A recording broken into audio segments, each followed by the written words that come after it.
Hello everyone. Welcome to Grim Secrets. Today's chapter will be presented directly from the place where all souls rest. Get ready and make yourself comfortable.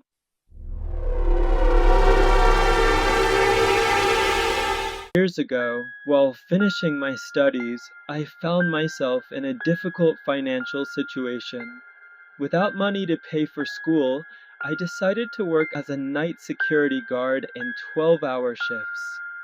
I studied in the mornings and worked at night. This story took place in the municipality of Emiliano Zapata in the state of Morelos, in a town called Soica. My job was to patrol a private residential area called San Vicente, and it was there that I first heard the wailing of La Llorona. I remember it was a rainy night. A robbery had occurred in the private community before, so my job was crucial. I went to the last houses in the subdivision, and right by the house where the robbery had taken place, I stood on the other side of the wall. That's when I heard some cries, although I had never heard La Llorona's wail before. The feeling of fear was unmistakable. Days later, while talking to a security guard with more time in the area, he told me that one night, around 3 in the morning, while passing his report, he saw a woman leave the private community. He greeted her, saying, "Good evening," but the woman did not respond.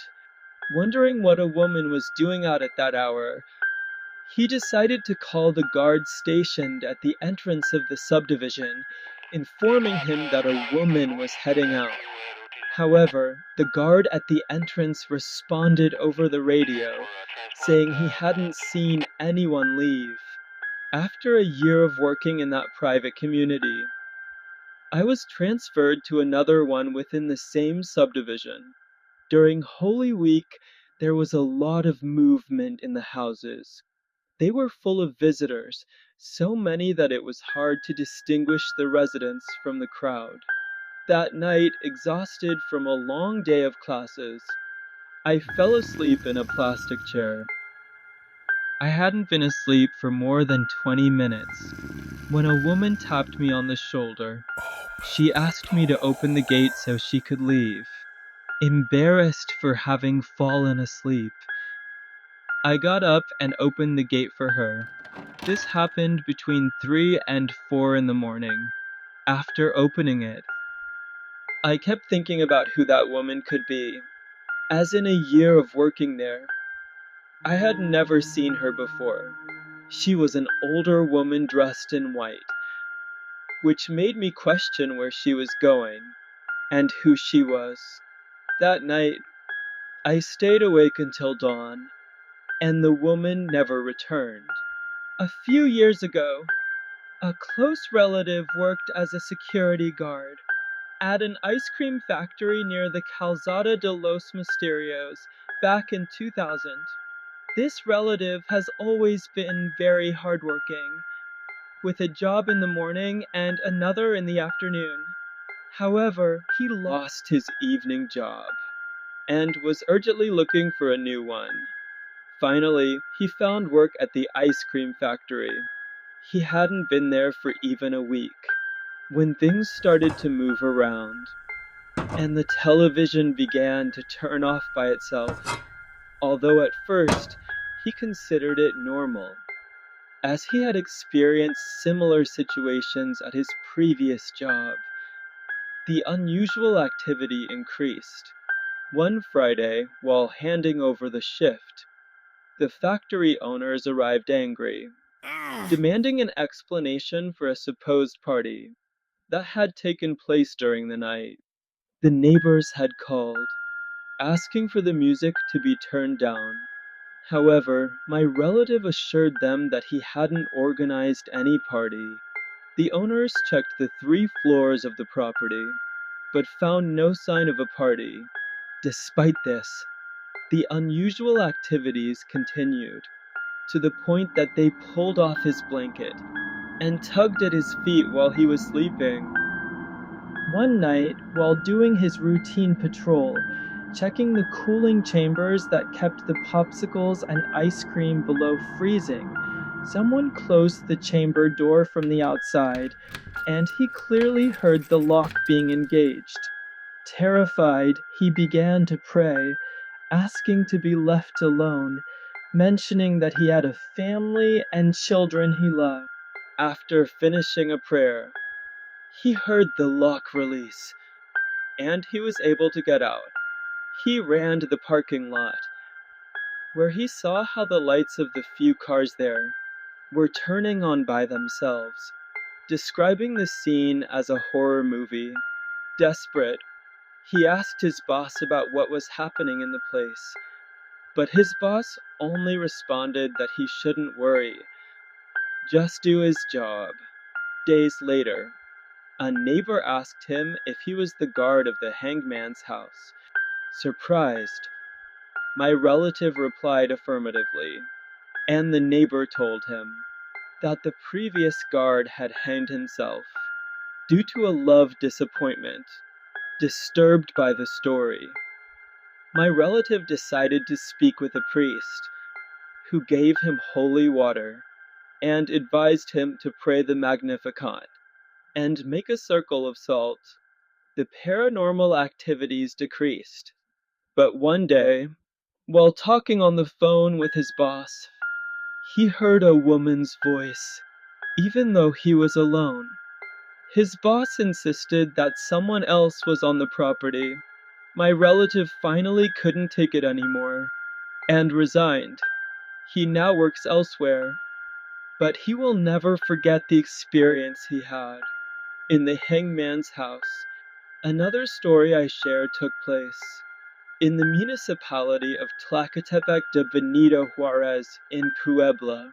There is a hill called El Calvario, on top of which is a church with a very miraculous saint. One night, after an exhausting day of patrolling and providing first aid in nearby communities, I decided to climb the hill to rest. We reached the top, where I parked the patrol car near a private clinic. I told my partner that we would sleep for half an hour each to recover. I lay down in the patrol car and soon began to dream of a woman with gray hair and a white dress floating toward me. Her eyes were luminous, and just as she was about to touch the patrol car window, I opened my eyes. I looked around, but there was nothing.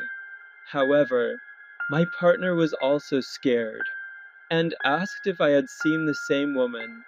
Without saying more, I started the patrol car, and we quickly drove away from the place.